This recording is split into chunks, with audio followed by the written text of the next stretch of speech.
This episode is sponsored by The Break Room, downtown's best spot for a hot lunch every business day. On this episode, Shawnee County Recycling, United Way's Christmas Bureau, Dennis Dinwiddie from the Topeka Zoo, and the Topeka Library's Literary Fair.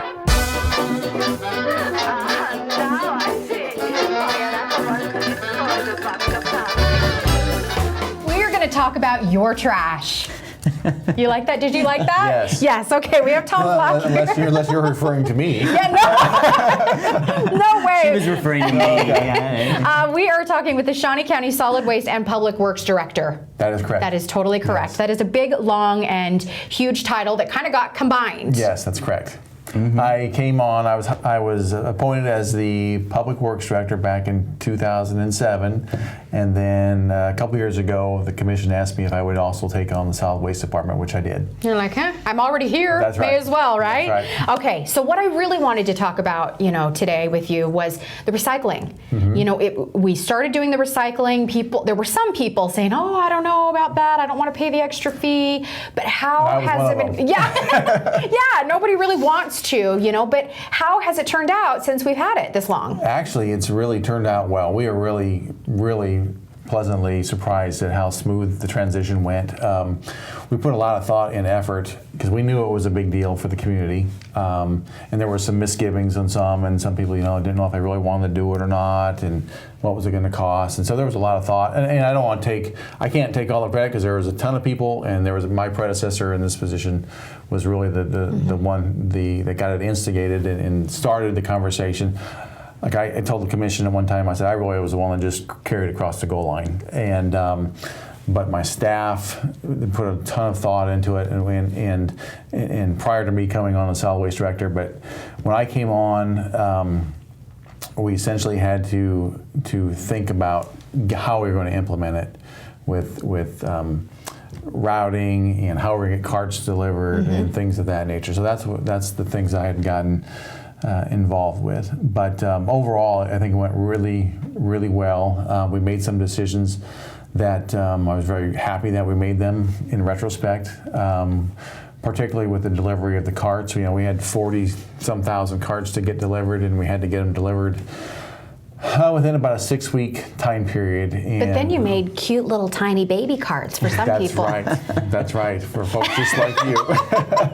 Well, not for me, but I have seen the carts in some neighborhoods where they didn't quite have enough space to have basically 2 garbage baby cans. Carts. I think meant little cards that told us what we No. Carts. Yes. No, but some people did get actual small trash cans. Yes, actually we did that. We made that decision after the fact, after we started getting some feedback from our customers. We thought, especially with maybe some of the elderly or a single person that wanted to recycle, or they just flat out just didn't have enough room in their garage for a second large container. We said, let's try to make it as convenient as possible to our customers and to accommodate as many of our customers as possible. So then we offered 2 smaller sizes. There's the 90. There's a 35, a 95, and a 65 gallon container. And our initial intention was to give everyone. It's called a 95 gallon container, which is the same size as a normal trash cart. That takes up a lot of space in someone's garage. So when we got the feedback, we said, let's just try to match what our customers want. So we made orders in for 35 and 65 gallon containers, and we delivered 95 gallon containers to everyone and said, if you don't like it, call us then and you can we'll call exchange back. it. Yeah. Maybe my next question is, do we have any issues with some of the things that are coming in?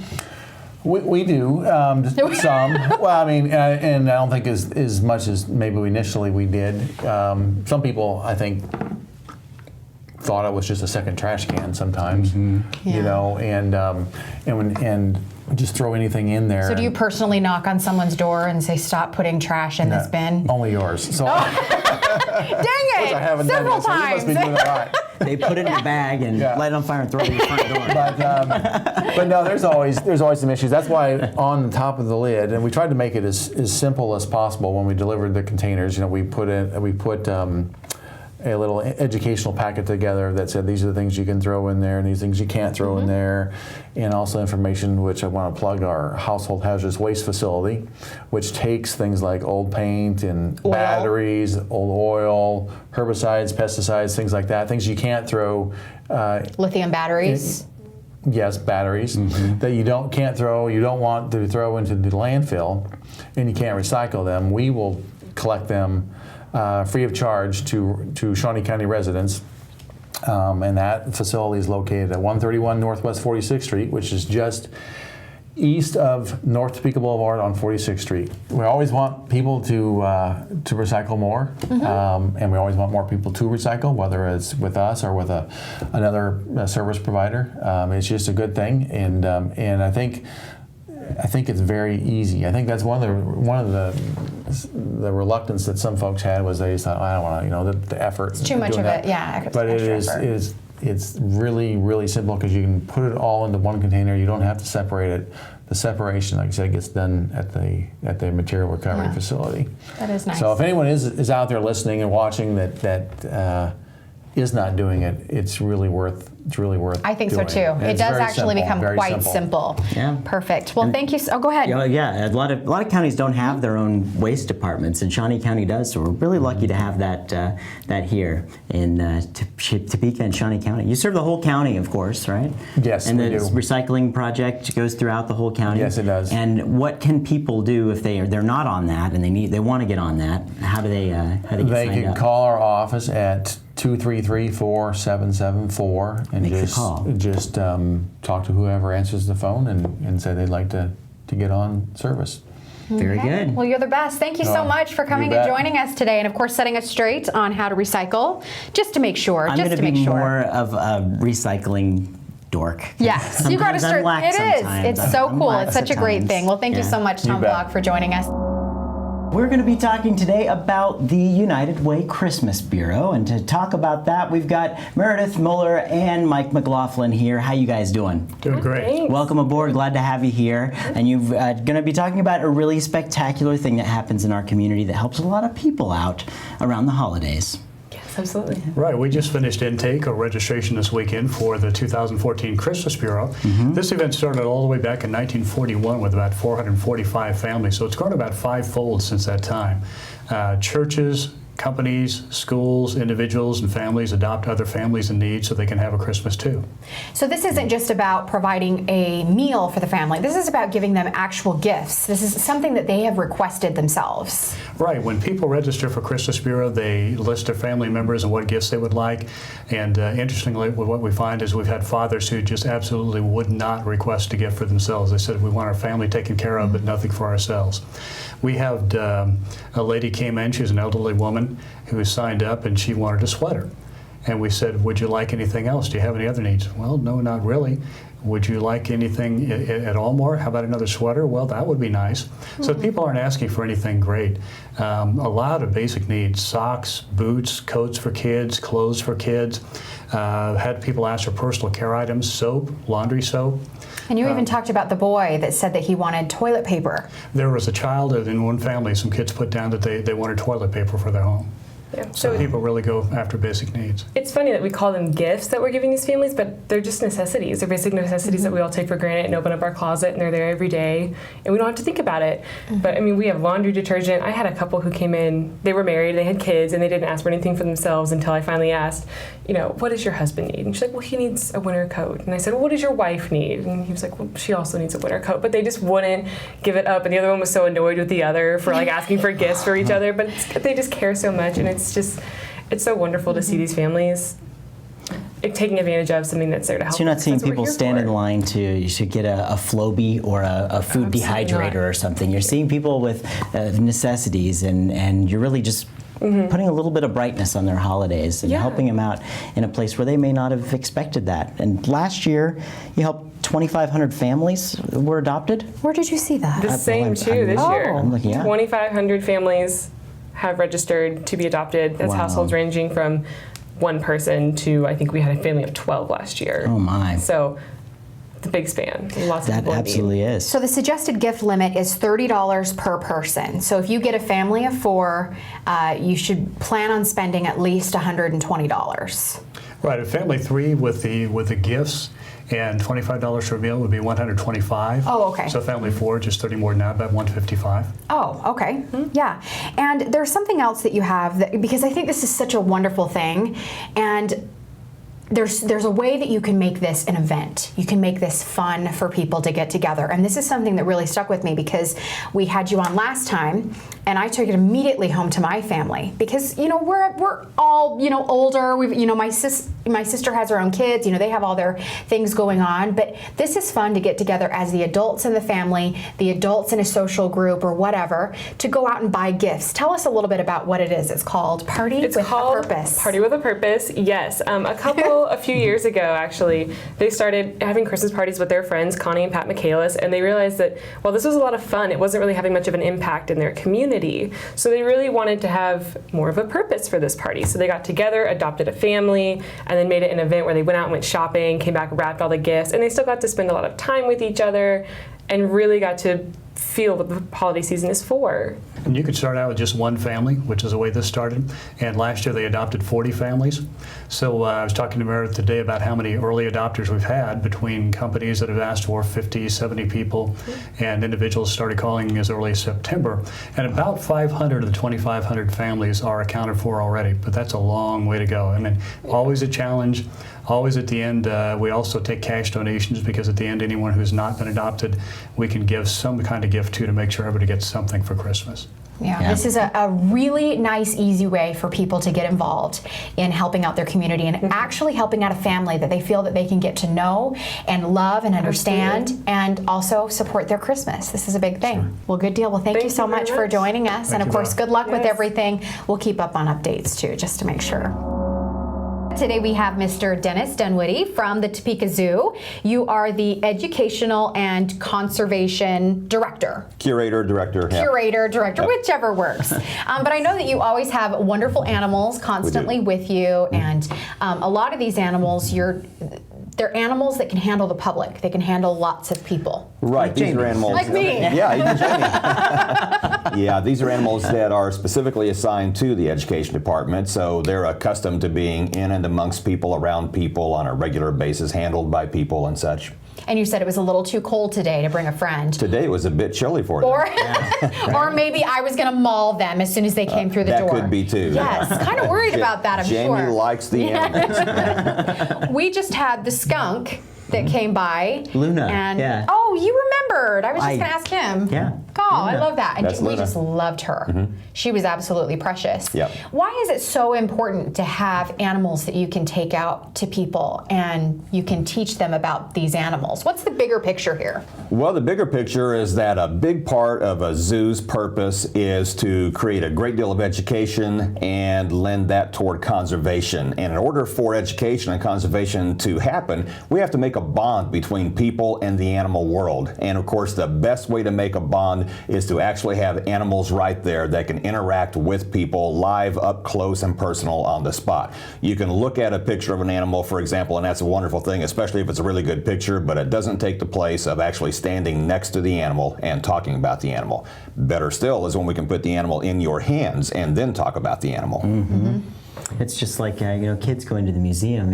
You can tell kids about it in school. That's or right. Going to the zoo as well. You can tell them about it, but until they get right there and see it, it's a completely different world. Yeah, you can talk about a train all day. It doesn't take the place of a train ride. That's right. That's right. Absolutely. But another thing that I love so much about having you come, because I've interviewed you before a lot, and you've brought out animals, but the thing is that there's a natural fear that you have toward a snake or a cockroach or a big spider. Big spider, And it's a scary thing, but why is it important to our environment? And why is it important that we don't kill off these animals?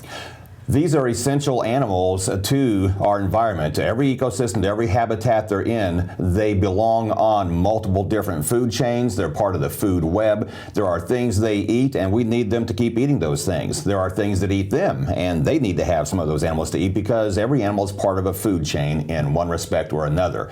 The snakes and spiders you mentioned, that we love using snakes and spiders. We specifically love using them because people have a natural fear of them. So our snakes and our spiders act as magnificent ambassadors for their species, because the same people who are scared to death of a snake or a spider, if you give us 15 minutes, we can have them holding a snake or a spider, and then next time they see a snake, they will not go running for the axe, the hoe, the shovel, the shotgun, whatever it is they kill snakes with. They won't be stomping on the next spider they see, because they'll understand that they have an important place in our environment and we need them there doing that work that they do for us.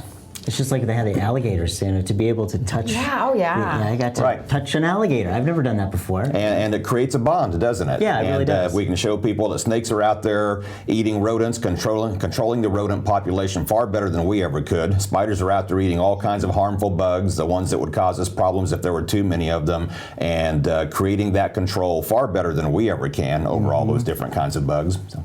Now, it's nice and cold. It's gotten cold here. Yeah. And, We don't have too many snakes or spiders out there. That's right. That's right.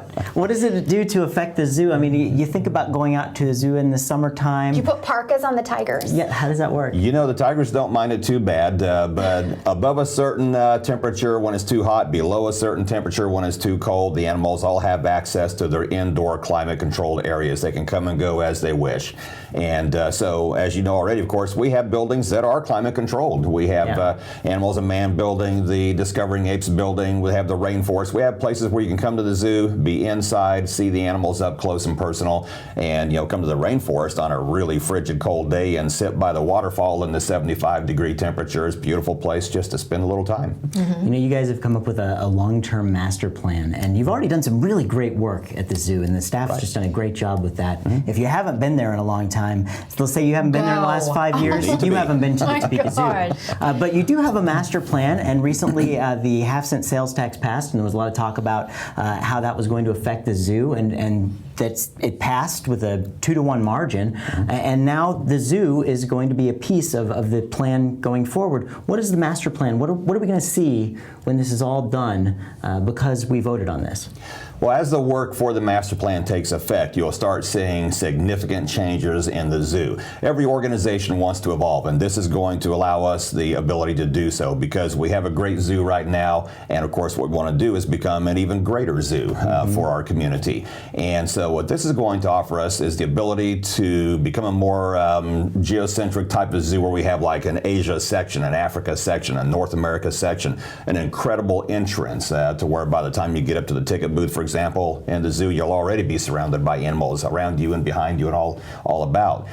So this will offer us the ability to create extraordinary habitat for our animals, the ability to bring in more animals, and to do extraordinary things for them, so that you can continue to do what our zoo specializes in, allowing you to be up close and personal with the animals. The technology's changed a lot for zoos, right? There'll be a lot of technology in the master plan. Yeah. I remember going to the zoo when I was a kid, and the way zoos were ran then versus the way they're run now is completely different. It is. Yeah, it's a whole different world. Every field evolves also, and so does ours. It gets better every year for the animals we're referring to, but also the community that comes to enjoy them. Absolutely. I do think that you do an excellent job with the zoo, and of course getting people the information they need about animals, but also changing it up and spotlighting certain animals. I know you did stuff with the orangutans, you did all these different things where people can learn just about that specific animal, but then go out and visit the zoo and do all those things. And you can come to the zoo and have your photo taken on the dung beetles also. I know. When you I first love said that, beetles. I thought you called the Beatles like the musical group Dumb.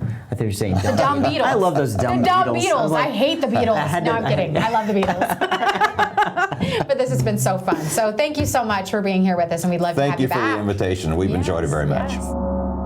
We're here with our friends from the Topeka and Shawnee County Public Library talking about a little literature fair coming on. We've got Miranda Erickson and Natalie Moreland. How are you ladies doing? We're doing great. Thank you for having us. Thank you for being here. Glad to have you. Now, you got a lot of books laid out over the table here. A lot of things to celebrate, like maybe we should have a literature fair kind of thing. Tell us about what's happening. Well, our region has a lot of outstanding authors. There is a powerful movement going on in Kansas and a powerful history in Kansas. I'm looking at the names at some of these books and I recognize them, which is great. Right. Yeah. So we want to celebrate that we have a lot of great writers right here. And they're coming together at the library. We'll have more than 60 authors in the library with children's work, poetry, nonfiction, fiction, and they'll be there to meet people face to face and sign their work. So you can add work to your collection or cross the names off your gift list. I think there'll be something for everyone. Broad selection of work. Plus, there's a lot of things that you all do at the Topeka and Shawnee County Public Library, but you have a lot of classes and things that teach people how to start writing and all of these sorts of things. But what's so great is that you're actually able to meet people right in your very own area. That they're writing and they're making it work and they're doing something with it. And this can be kind of an uphill battle. So to be able to come to these sorts of things and meet these people, you can learn a lot of things. Absolutely. I think it can make the difference to know that even if it seems like a struggle every day, there's success at the end. You can get there. And actually, this event grew out of a lot of that other writing programming you're talking about. NaNoWriMo, which is led by librarian Lissa Staley, Community Novel Project, which have an example here. And we're developing workshops, classes for writers, and an author workshop that we'll be hosting every year, a day-long event. So this all ties together. This is the showcase at the end. Tell me about this author workshop. Author Workshop is an event we had in August, our first one, and we plan to continue on with that as an annual event. We bring in published authors. Harriet Lerner was at our last workshop, and R.L. Nakin, who you see here, who was a former NaNoWriMo participant, and this first book was written during NaNoWriMo. So all these great tie-ins, and Kevin Rabus, who wrote on this book and is a well-known poet, also came in for that event, and they got up there and talked to writers in our community about their experiences and gave inspiration and advice. So this is all going to be a very local, homegrown kind of an organic. People like to have kind of like the local Christmas. They love to. They're kind of gravitating toward anything local is great. They want their local foods. They want their local books. They want their local writing, their local music. They want that as much as possible, and so this really does become such a good thing. You also have a blog that you're working on that puts different posts and different things that you have going on. Right. Watch our website. Several members of our teams are writing genre posts to feature more closely the poets, the fiction writers, nonfiction. Natalie is posting in the Parents and Teachers blog. Another one of our exciting visitors is Beverly Olson Bueller. I interviewed her, and she had some really interesting things about becoming a writer. And she wrote a biography about William Allen White, who's well known because of our Children's Book Award is named after him. But I wasn't familiar with his story, and it's really interesting. He was kind of a pioneer for social justice and took a stand against the Ku Klux Klan, and I find... I don't think I knew that either. That's pretty cool, So you're not one of those stereotypical Kansans. And it's written for children, so unlike some historians who take something really fascinating and make it really dry, she's really made it very engaging and included lots of pictures and primary documents, so you can really get a full picture of what his life was like. And it's a really interesting story. Very cool. Yes, the literary fair is going on at the Topeka and Shawnee County Public Library. This is going on December 6th. That's a Saturday with 60 authors, all from the area, and that's going on from 1 to 5 p.m. at the Marvin Auditorium. You can find out more information at tscpl.org. That's right. And come in during the morning for don't forget to bring the kids. Yes, I know. That is absolutely perfect. Miranda Erickson, Natalie Moreland, thank you so much for joining us and telling us all about Thank you again for having us at the library. Visit talkabouttopeka.com to hear full interviews of all our guests. Connect with us anytime on Facebook and Twitter. Listen live and hear more from Chris and Jamie from 7 to 8 a.m. every weekday on The Big Talker, KMAJ 1440. And keep talking about Topeka.